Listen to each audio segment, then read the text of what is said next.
is East Asia Tonight. Good evening, I'm Otelli Edwards. Tonight's top stories. ASEAN and 3 East Asian economies to ramp up cooperation. China wants to drive regional prosperity. South Korea to double development funds. And Japan to enhance security collaboration. Meantime, China condemns Taiwan leader William Lai for being, quote, hell-bent on independence after he vowed to resist annexation in his Double 10-day speech. Hurricane Milton has been downgraded to a Category 1 storm, but officials are urging residents of Florida to stay alert after a tornado struck, killing several people. And Japan's 7&I unveils plans to revamp its non-core businesses amid an aggressive buyout proposal from Canada's Couche-Tard and declining profitability.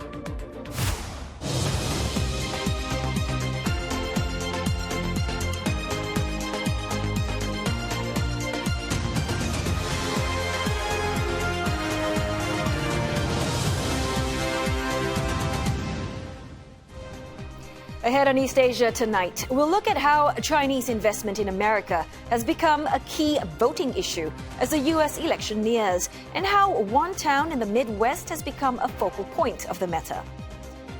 Plus, with growing interest among Asian countries in joining the BRICS group, what roadblocks are in the way to membership? CNA's Insight investigates as the bloc gets ready to hold its 16th summit in Russia later this month.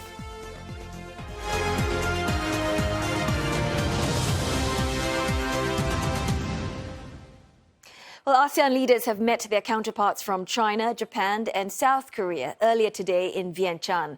The day began with the 27th ASEAN-China summit headed by Chinese Premier Li Qiang. The leader called for greater cooperation with the bloc and emphasized Beijing's willingness to boost the region's prosperity. 加强市场对接就是我们进一步合作的重要方向。我相信中国东盟两大市场 更紧密、更有机的融合联通，一定能够形成更为显著的经济规模效应、产业集聚效应和发展外溢效应。 And ASEAN leaders also met with Japan's new Prime Minister, Shigeru Ishiba. Mr. Ishiba, in the meeting, stressed on his administration's commitment to strengthen security cooperation on all fronts. 平和と安定のためのパートナーに関しては、巡視船艇の供与、海上法執行に関する研究を通じた海洋安全保障の強化を進めております。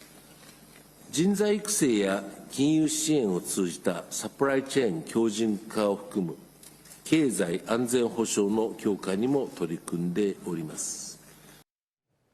South Korea, meantime, upgraded relations with ASEAN to the highest level, that is, to a comprehensive strategic partnership. President Yoon Suk-yeol pledged to double development funds for the bloc to $48 million by the year 2027.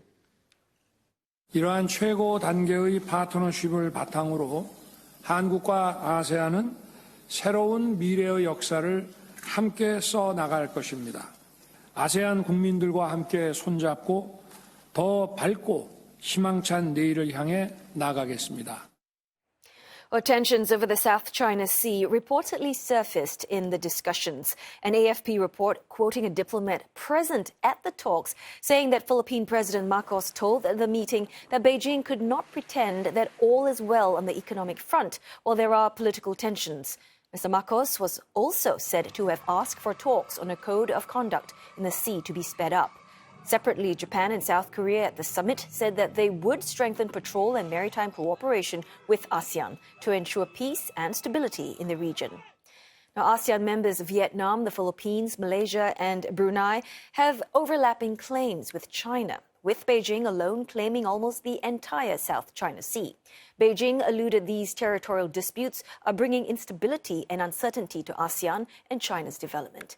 And for more, we now speak with CNA's Leong Wai-kit, who is joining us live from the summit grounds in Vientiane. So, Wai-kit, first up, what are the key takeaways from the ASEAN meetings with the Chinese delegation? Well, Otelli, if you speak with diplomats, they will remind you that there are many positive things to focus on in terms of the relationship between ASEAN and China. Sure, both sides have upgraded ties to the highest level diplomatically. And we've heard earlier from Premier Li Qiang himself about integrating economies. China wants to work more with ASEAN in terms of boosting the economy. Of course, China is ASEAN's largest trading partner for the last 15 years or so. However, despite all these pleasantries and positivities, there are still dark clouds hovering the ASEAN meeting between China and the leaders of the bloc, mainly stemming from the South China Sea. Now, in the past few days, we've spoken about how Vietnam had accused China of brutal behavior on the disputed waters. Philippines has been consistently vocal against China's actions on those disputed waters too. But based on a leaked document that I have cited, and this is the would-be ASEAN chair statement that would be issued at the end of the week. Based on the draft statement that I saw, the paragraph on South China Sea appears to be extremely toned down. Now, if you compare that statement to last year's, which was chaired by and issued by Indonesia, that time the paragraph on South China Sea was a lot more specific. They had recorded a serious incident on the disputed waters that put people's lives at risk. That was last year. This year, the lead draft document that was shown to me did not have any of those specific terms. In fact, it was just filled with paragraphs that encourages parties to boost confidence as well as exercise self-restraint. Having said that, what I saw was a draft document leaked to me. We'll have to find out whether or not that document actualizes by the end of the meetings this week. That's very interesting, Waikit. Let's talk about Japan and South Korea. They also had their fair share of talks. What are your observations from the ASEAN +3 meeting? Right. Now, these +3 countries, China, South Korea, Japan, they're planning to meet on the sidelines of the ASEAN meetings here in Vientiane. And that, of course, is a momentum of the trilateral talks that they had held earlier this year. Of course, the leaders' main objective really is to keep the region stable, secure, and safe for everyone. Of course, for ASEAN, these +3 countries are extremely important to the bloc as well. They want to work with the +3 countries, particularly in the areas of healthcare, food security, and the economy. Now, earlier, I also spoke with some Japanese officials who tell me that the very fact that new Prime Minister Shigeru Ishiba is here shows that he values ASEAN and the leaders very much. But I asked them whether or not PM Ishiba's presence here was partly to also counter Japan. And they told me, nope. They told me that Japan Prime Minister's presence here is mainly for ASEAN, whom they describe as having heart-to-heart ties with Japan. And Waikit, another key topic, also your pet topic this year, is about Myanmar. What do we know about ASEAN leaders? I mean, have they agreed to do anything about the crisis in Myanmar? I mean, any breakthroughs in that department?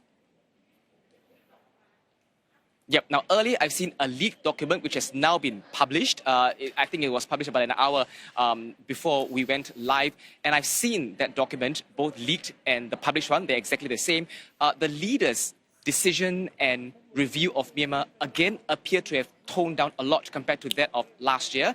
Like I said, last year that they also had a statement to review the actions and decisions on Myanmar that was chaired and also issued by Indonesia. Now, back then, they were a lot more specific. They had singled out, and by they I mean the ASEAN leaders, they had singled out the Myanmar armed forces as the main actor for violence, for having attacked civilians in very specific places, markets, churches, monasteries, hospitals, schools. That, again, was last year. This recently published statement, Leaders' Review of Myanmar, is toned down. It did not specify Myanmar armed forces, but it singled out armed forces and security forces. Now, by armed forces, it could mean the Myanmar army as well as ethnic armed groups. By security forces, it would mean the People's Defense Forces who are loyal to the NUG. But according to the leaders' agreement, they all agreed to move forward with Myanmar by also holding informal talks on Myanmar. Hey, thanks so very much. CNA's Leong Wai-kit live from the ASEAN Summit in Vientiane. South Korean President Yoon Suk-yeol and Japanese Prime Minister have held their first in-person meeting on the sidelines of the ASEAN Summit. The meeting comes just 9 days after Mr. Ishiba took over as Japan's leader. Well, the neighbors are looking to deepen security and economic ties, building on the progress made by Mr. Yoon and Mr. Ishiba's predecessor, Fumio Kishida. Last week, Mr. Ishiba and Mr. Yoon held their first talks over the phone, agreeing to forge a united response along with the United States to counter what they see as threats from North Korea. And they also pledged to continue the bilateral tradition of shuttle diplomacy, that is, to visit each other as and when necessary. The Taiwanese President William Lai vowed to resist annexation as China exerts a growing military and political pressure on the self-ruled island. Mr. Lai made the comment in a special address to mark Taiwan's Double Ten Day, which commemorates the founding of the Republic of China. CNA's Victoria Jen has more.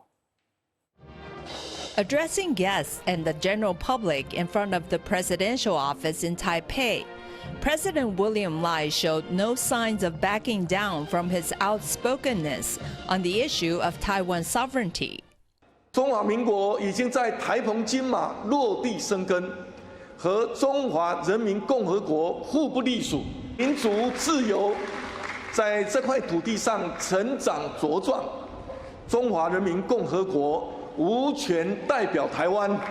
身为总统，我的使命是维护国家生存发展，团结2300万台湾人民，并且坚持国家主权不容侵犯并吞。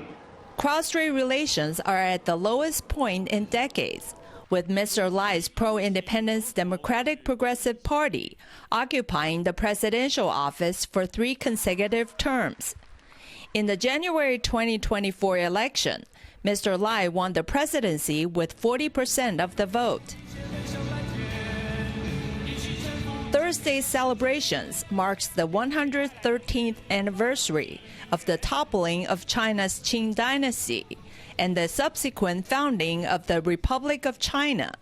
The ROC became Taiwan's official name since the nationalist forces of Chiang Kai-shek fled to the island in 1949 after their defeat in the civil war against Mao Zedong's communist fighters. In his first Double Ten speech as president, Mr. Lai also said he will continue to bolster Taiwan's defense while expressing his willingness to work with China to combat global challenges such as climate change. I think basically the overall speech is relatively balanced. I think the political messages that sent out to domestic audience and the international community are okay, but I'm not sure that shifting from his previous stance of more Taiwan independent, narrative to a Republic of China, which is still different and separate from the PRC, would change any essence of the cross-strait relations, and I do not believe that Beijing will pick up the ball that he threw out.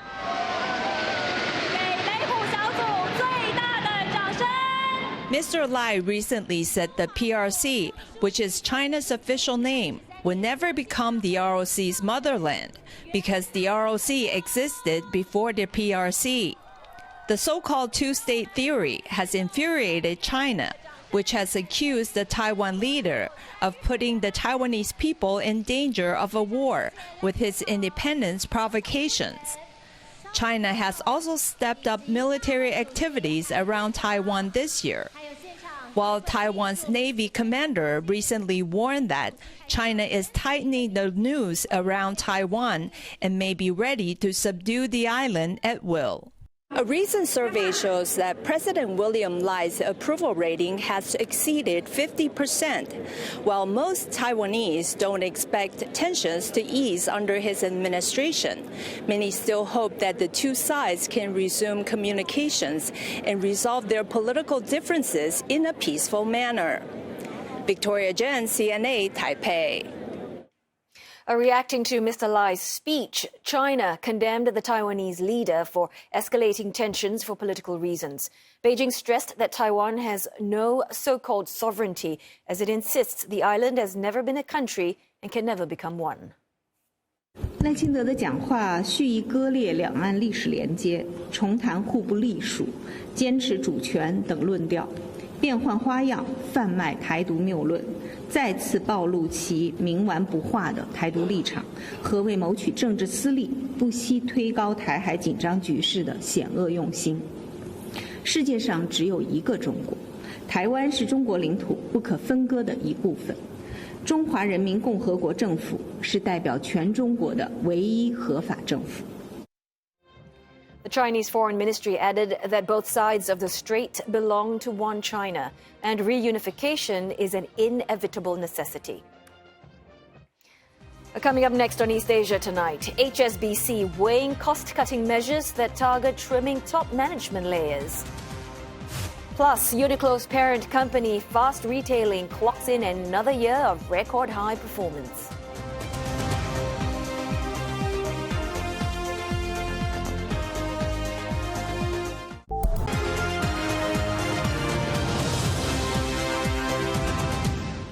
You're watching East Asia Tonight right here on CNA. HSBC's new CEO carrying on with his plan to shake up Europe's largest lender. And in fact, Roland Lim has more on this, and he's here to tell us more. Roland? So yes, there's no stopping George Elhedery. He has been on a mission to cut costs since he took over in September. And in his latest attempt to shave costs, he plans to streamline operations by reducing the top management layers to save up to $300 million. According to the Financial Times, CEO George Elhedery is seeking to merge HSBC's commercial banking unit with its global banking and markets unit and to eliminate duplication in the top ranks of the 214,000 employee bank, which is the most expensive layer. Costs in both units have been on the rise for the first half of this year. They went up 12% to nearly $4 billion in the commercial banking division, while the global banking unit saw costs go up by 3% to about $5 billion for the same period. The plan also comes amid falling interest rates that could lead to lower profits at HSBC. Now, HSBC has been stripping out duplicated roles for years to streamline management ranks and to reduce costs. The reported $300 million in savings would be a fraction of the group cost, which reached almost $16 billion in the first 6 months of this year. Climbing costs at HSBC have added to growing investor concern about how big banks manage their expenses, putting executives under pressure to address spending. The Financial Times says an announcement on the restructuring is expected by the end of this month. The Japanese owner of 7-Eleven has announced plans to split itself into two. The move seen as an attempt to fend off a $47 billion buyout proposal from Canada's Alimentation Couche-Tard. 7&I says it would set up a holding company called York Holdings for its supermarkets, specialty stores, and financial arm, while the intention is to bring in outside investors and a potential stock market listing. The rest of the business will be renamed tentatively 7-Eleven Corporation. Now, it will be focused on its convenience store empire in Japan, the US, and the rest of the world. The announcement comes on the heels of dismal earnings report card. Net profit fell 35% from a year earlier to around $350 million for the 6 months ended August. The Japanese company has been trying to improve profitability. Its plans to spin off would help it focus on its core convenience store business. Experts say a successful effort could raise the bar for the Canadian owner of Circle K to acquire 7&I. The company said yesterday it had received a new proposal from Couche-Tard without disclosing details. The new proposal came after it rejected the Canadian firm's initial $39 billion buyout offer in early September. Various media reports say that the new offer values 7&I at more than $47 billion, which is 20% higher than the original bid. 7&I shares declining after rallying more than 4% yesterday. It's another year of record earnings for Uniqlo's parent company, Fast Retailing, with domestic profits in Japan boosted by hot summer weather and a tourism boom. Net profit for the fiscal year ended August jumped 25.6% from a year earlier to around $2.5 billion.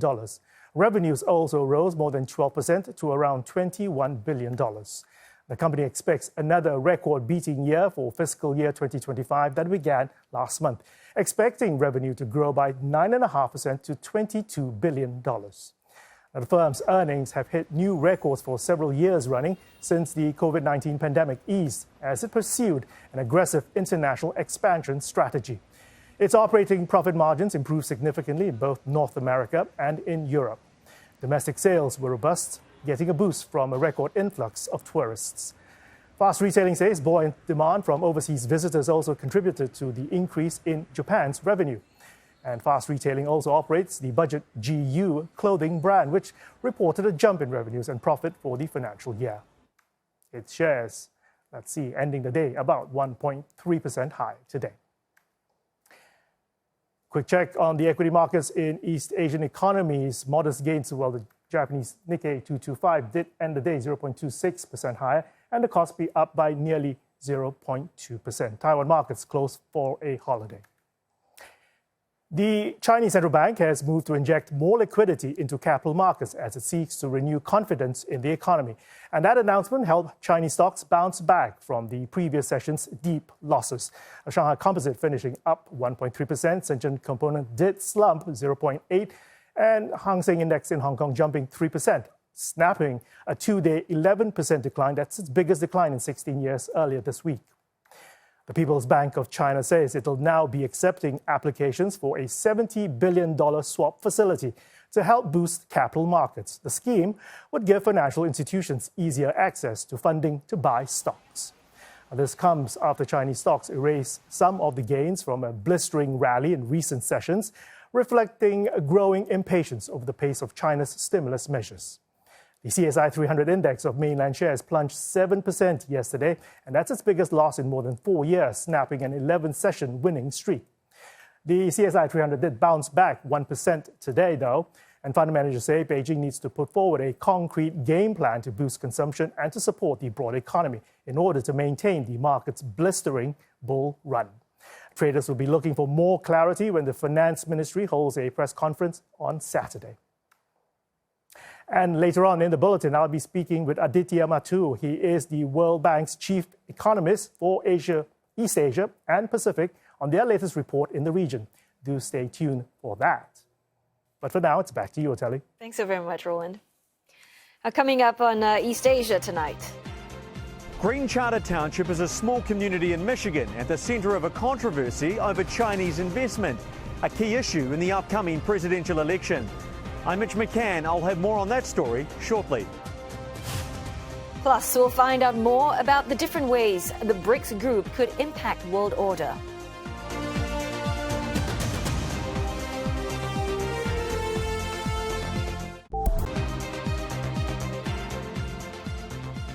ASEAN and 3 East Asian economies to ramp up cooperation. China wants to drive regional prosperity, South Korea to double development funds, and Japan to enhance security collaboration. Cross-strait tensions in focus on Taiwan's Double Ten Day. China condemns leader William Lai for being, quote, hell-bent on independence after he vowed to resist annexation of the island. Plus, Hurricane Milton has been downgraded to a Category 1 storm, but officials are urging residents of Florida to stay alert after a tornado struck, killing several people.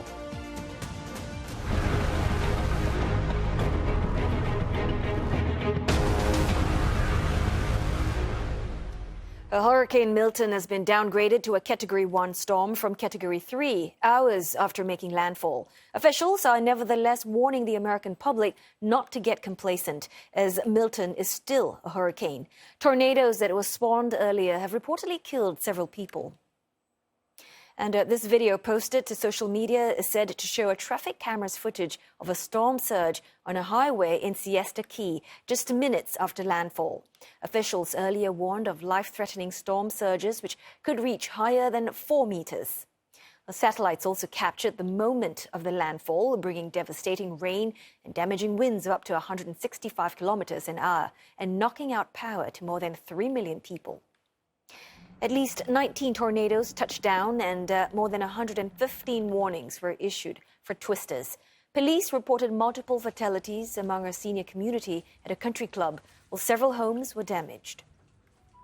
Like this, all this happened like instantaneously. Like these windows blew out. I was about probably right here when it happened. My cat over there on the desk.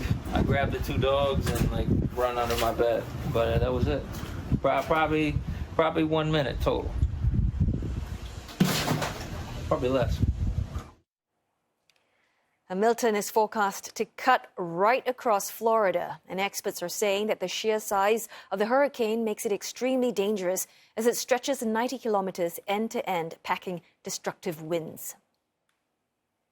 A rural area in America's Midwest has become the focus of a crucial election issue: Chinese investment in the U.S. Green Charter Township is in the battleground state of Michigan, and it's deeply divided over a proposal to build a battery plant for EVs. The facility promises to bring thousands of jobs, but opponents have raised several concerns, including that the firm behind the factory has strong links to China. Mitch McCann has more. Much of America's Midwest is an escape from the pace of big city life. This is the city of Big Rapids in Michigan. It's peaceful and the world seems to turn that much more slowly here. But just outside of it is Green Charter Township, where tensions are at boiling point, and farm owner Lori Brock is feeling the heat. I mean, if you saw some of the posts that they put out there, they're outrageously horrible, threatening people, threatening our animals, threatening our people. Lori has found herself at the centre of a dispute, making this rural community the focus of international headlines. Goshen, the US-based subsidiary of a Chinese company, plans to build a $2.4 billion electric vehicle battery factory just south of her farm. It promises well-paying jobs in an emerging industry, a chance for a local economy to thrive. But Brock is deeply troubled by it, and she and her friends are fighting to derail the project. I think the Americans should be putting and investing into American companies, not Chinese companies. China is our #1 national security threat, and if we go to war with them, we could be devastated if they were here. Ormond Hook is fiercely opposed to Goshen's plans too. So this is still the Goshen land. There's 270 acres. Hook is part of a group that helped overthrow the township's board of trustees for supporting the proposal. Why is America voluntarily surrendering to the economic wishes of China? You know, in the old days, we fought wars with bombs and bayonets. Now it's through business, you know, the world of business. Several US states have banned Chinese companies and citizens from purchasing land in America. But President Biden's Inflation Reduction Act has allocated billions in green energy subsidies. That has encouraged foreign investment in the US. Goshen, it's reported, received $800 million in subsidies from the state of Michigan. It now owns some of the land on which the facility is set to be built on. While some residents are furious over the plans for an electric vehicle battery factory, not everyone feels the same way. We're about to meet Carleen and Jim, who say it would be great for a community that needs it. Small business owner Carleen Rose says Mecosta County, where Green Charter Township lies, is one of the poorest counties in Michigan, and thinks this factory being here could breathe life back into it. Our children move away too. This is an opportunity to keep them here. This is an opportunity for us to grow. It's an opportunity for us to shine. Supporting Goshen's plans hasn't come without consequence, according to Carleen and her friend Jim Chapman. He was tossed out as the township supervisor for supporting the project, while Carleen says aggression at local meetings made her fearful. I was actually taking mace with me. Now that is ridiculous. I never thought ever in my town that I would experience what I experienced. The pair, who say they're not receiving incentives from Goshen, say they're no supporters of the Chinese Communist Party. They insist, though, that Goshen isn't that, and find the suggestion it'll spy on Americans laughable. What are they going? Come on in and spy. What are you going to get? Carleen's fudge recipe? Chinese investment has become highly political in this battleground state, one that could decide the outcome of the election. Republican vice presidential candidate J.D. Vance rallied on Lori Brock's farm recently and criticised the project. Donald Trump posted online that the plant would, quote, put Michiganders under the thumb of the Chinese Communist Party in Beijing. I am 100% opposed, he wrote. Democratic nominee Kamala Harris mentioned China once during her convention speech, compared to Donald Trump, who did so 14 times. I will make sure that we lead the world into the future future on space and artificial intelligence, that America, not China, wins the competition for the 21st century. But the Harris campaign has spent less time talking about China and has focused on other election issues. Goshen and its lawyers didn't respond to requests for comment, but its American Vice President of Manufacturing has previously said allegations that Goshen is bringing communism to America are completely false and that the company takes environmental laws extremely seriously. The future of this project is currently being battled out in the courts, while the land that Goshen has already purchased sits ready for development. And I, at 70 years of age, have no intentions of keeping my mouth shut about this, even though many people would like me to. When you grow up in America, you just don't willingly surrender. You know, our bureaucrats do, but the peasants don't do that. The small town in America's Midwest has become a big battleground in the competition between the US and China. Voters now face the crucial decision of whether Kamala Harris or Donald Trump is best equipped to navigate the risks and rewards of foreign investment on their doorstep. Mitch McCann, CNA, Green Charter Township, Michigan.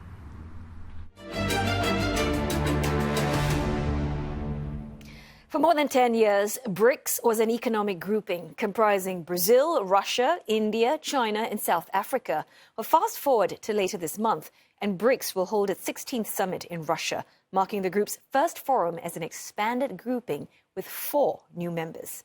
More than 40 countries have expressed interest in joining the group, and that includes Thailand and Malaysia, who have made concrete steps towards becoming members. But long-time prospect Indonesia now cites a need to further study its decision to join. CNA's weekly current affairs program, Insight, looks at how the bloc could potentially change world order and why there are differing opinions about potential members.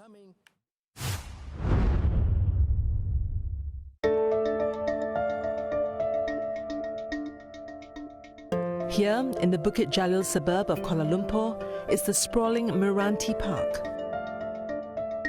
The Malaysian Research Accelerator for Technology and Innovation is an incubation space for some of Malaysia's hottest startups. These efforts are all part of Malaysia's big plans to be a global tech hub by 2030. We want to be a technology-producing nation. How can we do that? Learning from others who have done that, been there earlier than us. When you talk about the startup space, what are the startup guys looking for? Access to market, access to capital, access to talent, access to innovation. To take a step towards this vision, Malaysia hopes to join a group that could create a seismic shift in the international order. BRICS. What exactly is BRICS? The organization had its genesis as a catchy acronym coined in 2001 by Goldman Sachs executive Jim O'Neill as a label for 4 large emerging economies: Brazil, Russia, India, and China. So the original first 4 countries are actually the biggest developing country from their respective region. Originally, it was intended to be a counter-narrative to the popular grouping of advanced industrial countries like G7. A series of informal meetings between the 4 countries' foreign ministers began in 2006, culminating in the first BRICS summit in 2009 in Russia. And the idea is essentially for these economies to come together to improve their trading relationship, to create alternatives in order to provide the global economy with new drivers of growth away from the usual suspects in the G7 or the developed economies. At the second BRICS summit in April 2010, leaders from South Africa and Palestine were invited to attend. South Africa became a full member in December that year, turning BRIC into BRICS. In the decade or so since, BRICS remained a quasi-formal organization. It did not have codified rules or mechanisms like the UN or WTO. when we talk about BRICS, what I would say is just probably a loose organization, not so formal, but not so casual. They all more or less share the same objective, which is to have economic prosperity among themselves to become sustainable or more competitive. But at last year's summit came an important development. For the first time since 2010, BRICS announced an expansion of its membership.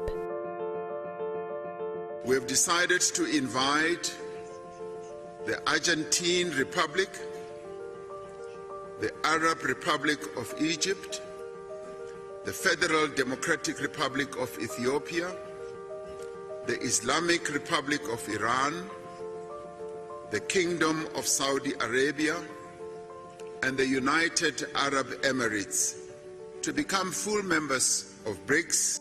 The original idea is that to build a kind of a developing countries solidarity. So now that the membership has been expanded, so now it will become a multi-regional grouping of developing countries. This October, when the 16th summit is held in Kazan, Russia, it will bring a new look with an expanded BRICS. Additionally, over 40 countries have expressed interest to join the group. In Southeast Asia, Thailand and Malaysia have applied for membership. I think when Thailand expressed their intention to join, they wanted to be seen as the leading economy from Southeast Asia region to be part of this new type of a grouping among the developing countries. So I believe that Malaysia, not wanting to fall behind, so would interested be part of the membership. On September 4th this year, Russian President Vladimir Putin invited Malaysian Prime Minister Anwar Ibrahim to attend this year's BRICS summit as an observer. In applying to join BRICS, Malaysia aims to diversify our economic diplomacy efforts and enhance collaboration. For Malaysia, membership could bring a much-needed boost, especially with its tech ambitions. Now, there are a lot of upsides to what Malaysia can benefit in terms of joining BRICS, definitely. Among them is enhanced technology sharing as well as technology acquisition. We're looking at spurring innovation. We're looking at reduction in tariffs and trade barriers. And we're also looking at stimulating investment flows from countries such as the BRICS countries today. And their studies has shown that China will essentially overtake the United States in terms of technology within the next essentially within the decade. Just imagine the huge market that China has, the huge market that India has, the huge market that Russia has, and all those other BRICS plus now they call themselves, has. So you just expand the market, you just expand the opportunities.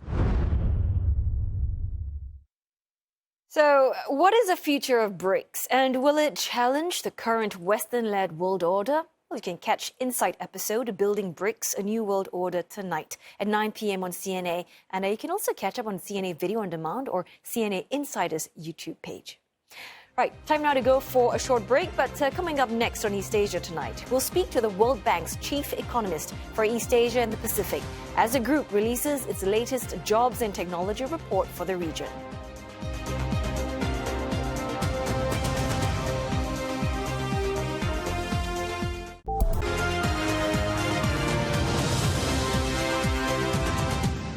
Hello again. You are watching East Asia tonight, and Roland joins us once again because I believe, Roland, the World Bank has just released a new report, and it looks like East Asian economies are doing pretty well. That's right, Telly. The economies of fast developing East Asia and Pacific, or EAP, continues to outperform those in the rest of the world. I'll take a look at this chart here, showing EAP economies on the left. Growth is projected to be at 4.8% in the region this year, compared to what you see on the right, emerging markets and developing economies outside the EAP, where average growth is projected to be at 3.3% this year, and just 1.5% for advanced economies. Across the regions, though, you'll see that growth is still below pre-pandemic levels. You'll also notice the arrow showing a downward trend for GDP growth in China, Now, the World Bank expects growth in the region's largest economy to decline from 4.8% this year to 4.3% in 2025, despite a raft of fiscal stimulus announced recently. And that's due to persistent property market weakness, low consumer and investor confidence, as well as the challenges of an aging and global tensions. The World Bank report says that China's fiscal support may lift short-term growth, but longer-term growth will depend on deeper structural reforms. Now, given that there will be less growth spillover from China, the report says the region will need to strengthen domestic drivers of growth by implementing deeper reforms that are long deferred.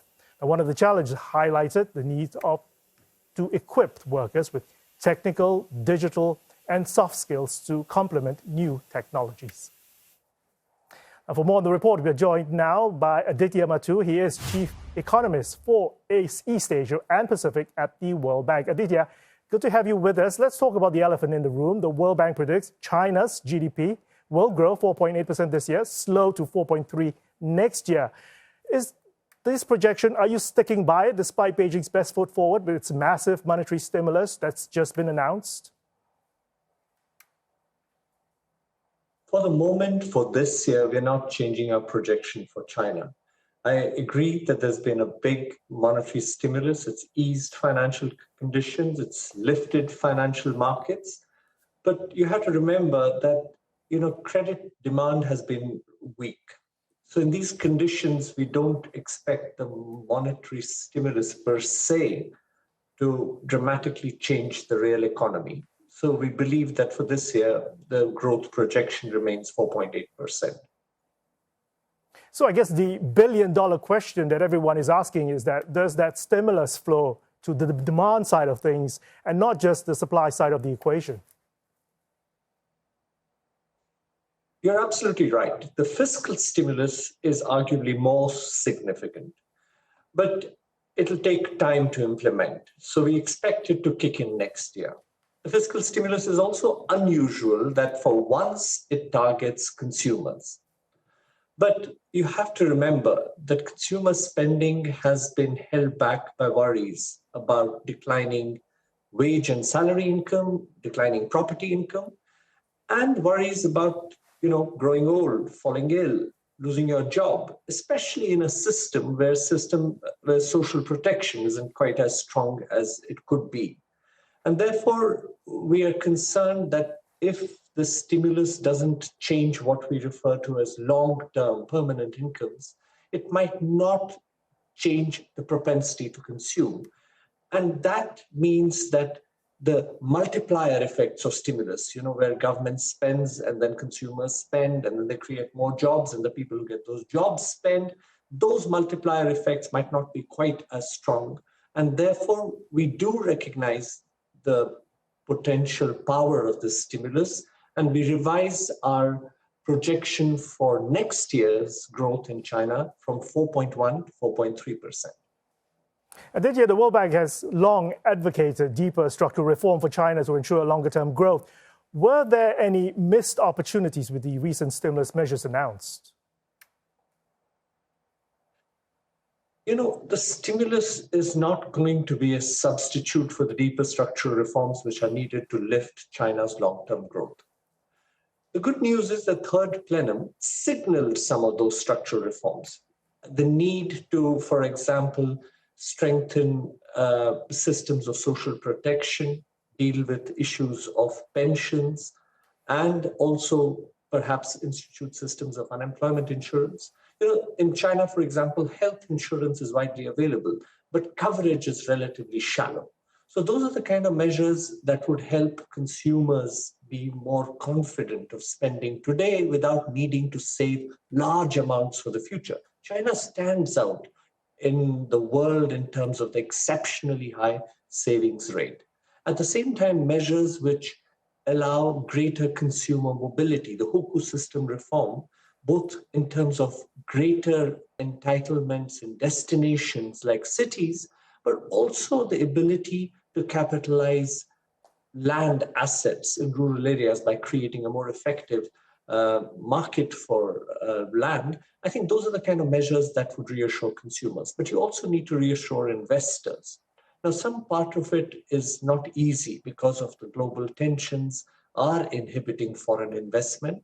But at least domestic investment would be, I think, strengthened by greater transparency and predictability of policy and reassurance that there will be a level playing field, for example, between state-owned enterprises and private firms.